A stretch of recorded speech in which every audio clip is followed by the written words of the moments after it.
Well done and welcome back. It's clear that Python is a great calculator. If you want to do more complex calculations though, you will want to save values while you're coding along. You can do this by defining a variable with a specific case-sensitive name.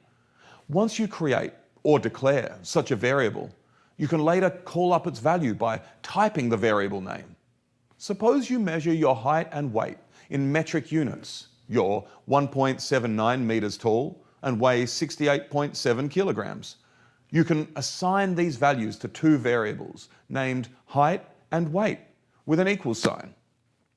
If you now type the name of the variable height, Python looks for the variable name, retrieves its value, and prints it out. Let's now calculate the body mass index, or BMI, which is calculated as follows, with weight in kilograms and height in meters. You can do this with the actual values, but you can just as well use the variable's height and weight, like here. Every time you type the variable's name, you're asking Python to reference the actual value of the variable. Weight corresponds to 68.7 and height to 1.79. Finally, this version has Python store the result in a new variable BMI. BMI now contains the same value as the one you calculated earlier.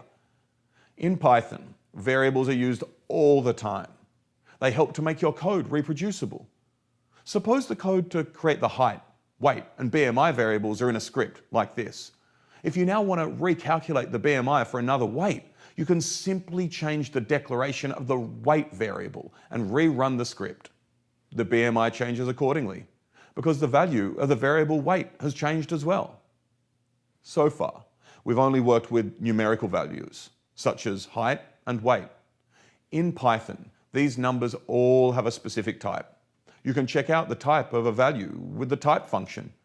To see the type of our BMI value, simply write type and then BMI inside parentheses. You can see that it's a float, which is Python's way of representing a real number. So a number which can have both an integer part and a fractional part. Python also has a type for integers, int, like this example. To do data science, you'll need more than ints and floats though.